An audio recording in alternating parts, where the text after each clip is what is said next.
Fala pessoal, sejam muito bem-vindos a um Boletim Coppola de explicações. Nesse vídeo eu vou explicar porque eu aceitei o convite para debater com Kim Kataguiri, o deputado federal do MBL, cuja prioridade de mandato é o impeachment do presidente da República, que ele define da seguinte forma. Tudo isso para proteger a si mesmo e a sua família de quadrilheiros, vagabundos e corruptos. Por isso, lanço essa candidatura de protesto com pauta única. O impeachment. Se estão incomodados em ser chamados de vagabundo, quadrilheiro corrupto, me processa e ganha na justiça. E para quem me segue no YouTube, eu também vou explicar em detalhes as regras do nosso debate presencial, que vai acontecer dia 28 ou 29 de maio, dependendo, é claro, da disponibilidade do jovem parlamentar, que tem se mostrado um grande entusiasta da CPI da Covid, sob o comando de Renan Calheiros. O humor da maior parte dos parlamentares que compõem a CPI é ferrar com o Bolsonaro. E aí a gente entra em outro aspecto político que é bom também para ferrar. Quem diria que um dia Renan Calheiros seria útil para preservação das nossas instituições, né, democráticas e na fiscalização do Poder Executivo Federal. Se você tem alguma curiosidade de assistir ao meu debate com Kim Kataguiri na íntegra, eu preciso que você pause o vídeo e se inscreva no meu canal do YouTube. O debate completo só vai ser publicado por lá. Então, você que está me vendo agora pelo Instagram ou mesmo pelo Facebook, é só acessar o link que eu deixei no descritivo, depois clicar nesse botão vermelho de inscrever-se. Bom, antes de comunicar as regras do debate, de anunciar quem será o mediador, vamos às explicações que eu prometi lá no começo do vídeo. Eu vou explicar por que debater com político não costuma valer a pena e porque mesmo assim eu aceitei o convite do Kim. Mas eu insisto, antes de assistir, não esquece de se inscrever no meu canal do YouTube. E se você quiser divulgar o debate, por favor, compartilhe esse vídeo. Como eu já disse, debater com o político, seja ele o Kim Kataguiri ou qualquer outro, é uma tarefa ingrata. Porque muitas vezes o principal compromisso do político não é com a verdade, mas sim com o seu projeto de poder. E o político ele tende a modular seu discurso e propagar as suas narrativas de acordo com a conveniência do momento. E eu vou comprovar isso usando o próprio Kim como exemplo. O vídeo que eu vou mostrar agora, ele foi publicado há 3 meses da eleição de 2018. Nele, o candidato Kim Kataguiri afirma que Bolsonaro é contra a reforma da Previdência e faz o seguinte diagnóstico sobre o rombo previdenciário. É o maior problema que o Brasil tem hoje. Não interessa se você quer mais investimento em saúde, em educação, em segurança, em infraestrutura, em turismo, em transporte. Só dá para tirar dinheiro hoje do erário, se você quer diminuir imposto, simplificar imposto, da Previdência. Ok, passa o tempo e, contrariando a análise do Kim, a nova Previdência se torna a prioridade do governo Bolsonaro. Tanto que a reforma foi a pauta central das históricas manifestações de 26 de maio de 2019. Vamos lembrar que naquela época a agenda reformista do novo governo sofria a resistência de um Congresso muito ressentido por não ter mais espaço nos ministérios. E o próprio presidente da Câmara, o veterano Rodrigo Maia, estava acostumado a negociar com o parlamento em outros termos, como denuncia essa manchete do O Globo de novembro de 2017. Para aprovar mudanças na Previdência, Temer autoriza Maia a negociar cargos com os partidos que compõem o chamado Centrão. A gente sabe que nem assim a reforma do Temer saiu do papel e essa imensa responsabilidade caiu no colo da gestão Guedes-Bolsonaro. Mas sem o toma lá da cá, a nova Previdência caminhava aí a passos de tartaruga. E outras propostas defendidas por aqueles manifestantes de 26 de maio também estavam sob ataque no Legislativo. Por exemplo, o pacote anticrime já estava sendo desfigurado na Câmara como uma retaliação, uma tentativa do governo de criminalizar o Caixa 2 e de instituir a prisão após julgamento em segunda instância. E a MP 870, aquela que reduziu drasticamente a quantidade de ministérios, já estava caducando. E tudo isso sob a liderança tóxica do senhor Rodrigo Maia, um falso liberal do Centrão que o Kim elogiava publicamente, inclusive na semana das manifestações. E pro Rodrigo Maia, presidente da Câmara, Tabata? 8. 8. 8 também. 8. 7,5. 7,5. Mas eu gosto dele. Enquanto Kim dava nota 8 para o cacique do seu partido na Rede Globo, no YouTube ele dizia o seguinte: Nós não vamos para a manifestação do dia 26, não vamos divulgar, não estamos defendendo por uma razão muito simples, né? 2 pautas principais das manifestações do dia 26. Uma é você, que é a invasão ou fechamento do Congresso Nacional. o que por si só já é uma medida antiliberal, anticonservadora, antirrepublicana e que a gente não pode defender de maneira nenhuma. E outra, da mesma maneira, antiliberal, antirrepublicana, anticonservadora, o fechamento do Supremo Tribunal Federal. Só que isso simplesmente não é verdade. Essas não foram as principais pautas do 26 de maio. É claro que toda mobilização popular tem uma minoria radicalizada, mas é intelectualmente desonesto tirar a exceção pela regra. Tanto que nem mesmo a grande imprensa aderiu a essa narrativa. Olha a manchete do Estadão na semana do evento.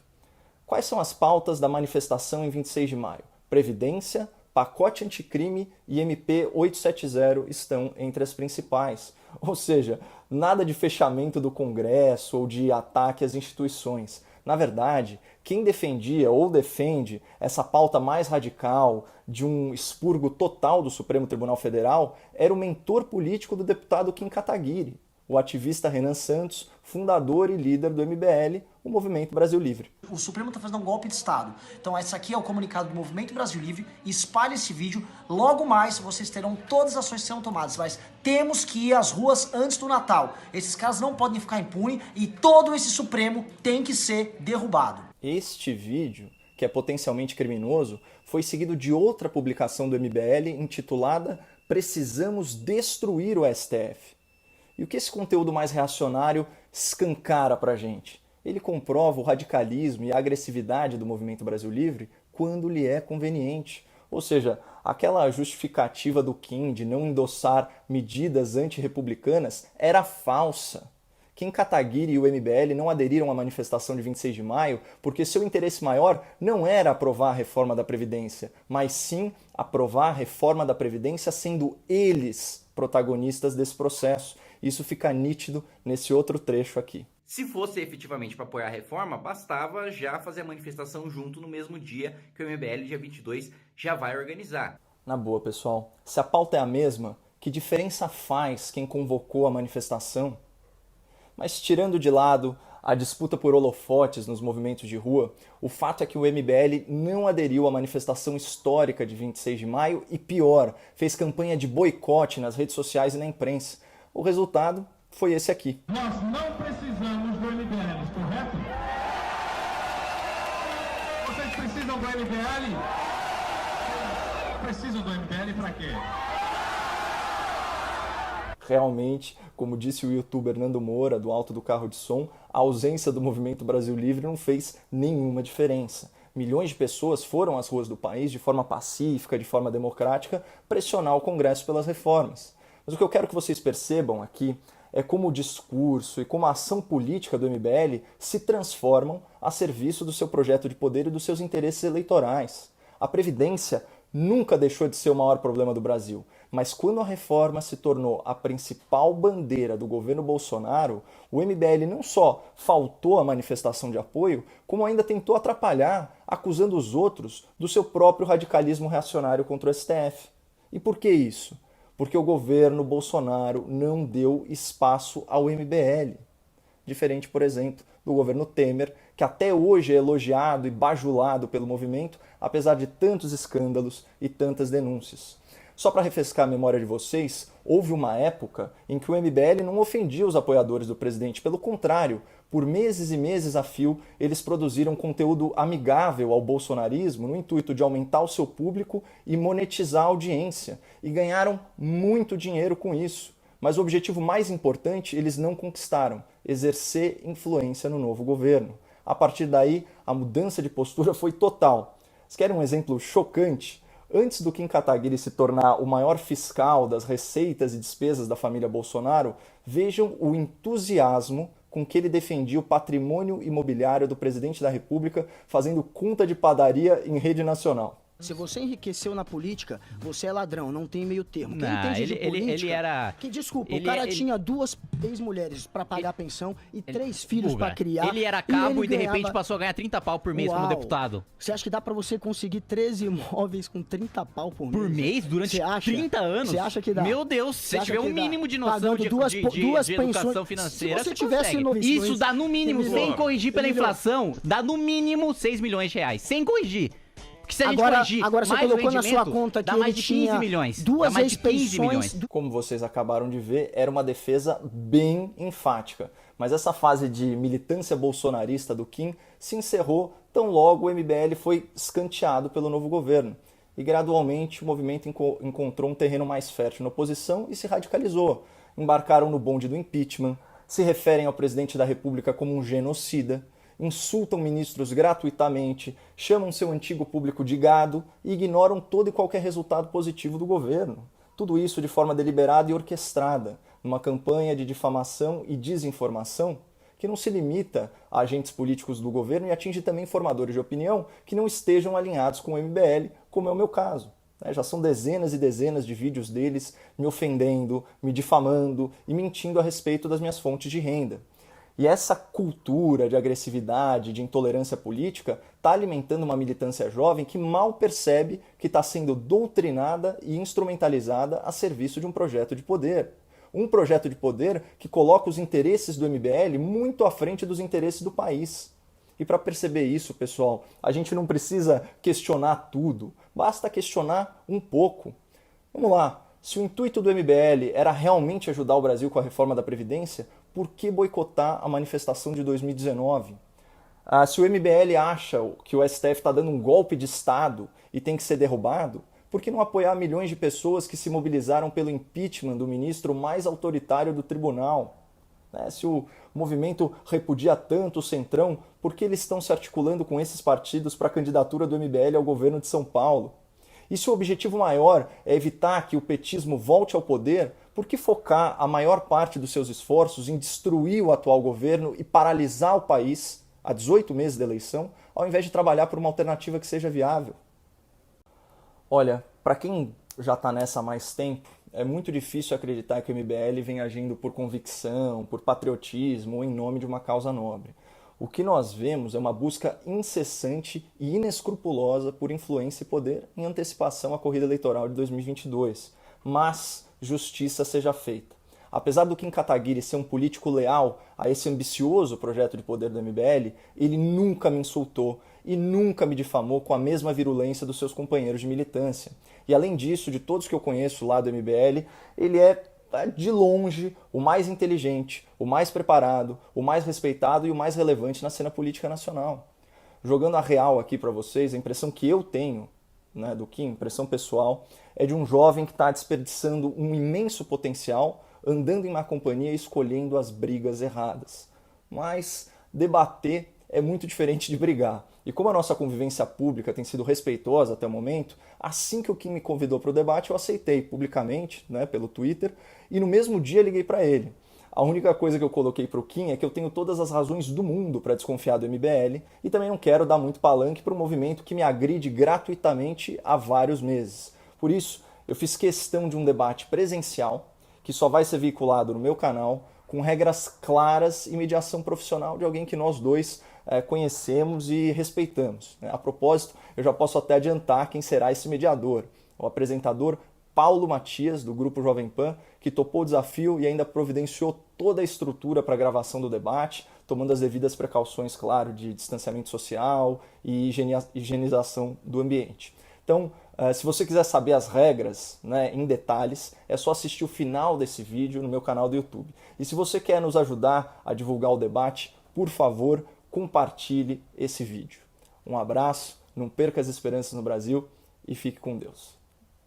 Para você que está me assistindo aqui pelo YouTube, vamos às regras do debate. Bom, dentro do vasto universo de assuntos relacionados aos poderes da República, serão debatidos 5 temas. 2 escolhidos pelo Kim, 2 escolhidos por mim e um último tópico de consenso escolhido por nós dois. E os temas devem ser definidos aí com uma antecedência mínima de 48 horas à realização do debate. Haverá falas alternadas de 2 minutos, 1 minuto e 30 segundos, prorrogáveis por, no máximo, 15, 10 e 5 segundos, respectivamente. Ou seja, contando aí com as intervenções do mediador, dá uns 40 minutos de debate. No momento da fala de um, o microfone do outro será cortado, tá? E vai ter um cronômetro para nos ajudar a controlar o tempo de fala. Naqueles temas que o Kim escolher, ele fala primeiro e vice-versa. No último tema, a gente sorteia a ordem na hora mesmo. Bom, sobre a postura do mediador, ele vai fazer uma introdução sobre cada tema e depois das falas iniciais ele pode interceder com um breve comentário, até com alguma pergunta. Um outro ponto importante, as penalidades que serão aplicadas aí a critério do mediador quando provocado por alguma das partes. Se houver qualquer ofensa pessoal, o ofensor será penalizado em 30 segundos, tá? E na sua fala seguinte, e o ofendido terá 45 segundos extras como direito de resposta. E se algum debatedor fugir demais do tema, vale a mesma penalidade. Sobre a estrutura do debate e as exigências sanitárias. Bom, como eu já disse antes, o evento será realizado no período noturno, dia 28 ou 29 de maio, numa instituição de ensino próxima à Avenida Paulista. Não terá plateia, nenhuma plateia, e os debatedores e o mediador não podem levar nenhum acompanhante. Além disso, os debatedores também não vão ter nenhuma fonte de consulta, seja ela eletrônica ou impressa, e vai ser disponibilizado para a gente papel em branco e caneta para fazer anotações lá na hora. E finalmente sobre a veiculação. O debate ele vai ser gravado em múltiplas câmeras, para fazer uma edição legal, mas nenhuma fala dos debatedores vai poder ser editada. A publicação do debate completo vai ser no meu canal do YouTube, na semana seguinte, sem nenhuma edição na linha do tempo. E se eu for publicar qualquer teaser ou material de divulgação antes da estreia, eu me comprometo a não fazer nenhum corte editorial nas falas do Kim. Então, se o jovem deputado do MBL aceitar essas regras claras, isonômicas e justas para a gente garantir um debate de alto nível, daqui 2 semanas nós estaremos juntos. Mas independentemente de qualquer coisa, vamos parar de se degladiar e parar de achar que só porque uma pessoa discorda de você, essa pessoa é vendida, essa pessoa é canalha. Você não é a pessoa mais iluminada do mundo, você não é a pessoa mais inteligente do mundo, assim como todos nós erramos, assim como todos nós falhamos, existem divergências entre pessoas honestas do mesmo espectro político. E você não precisa se matar por causa disso.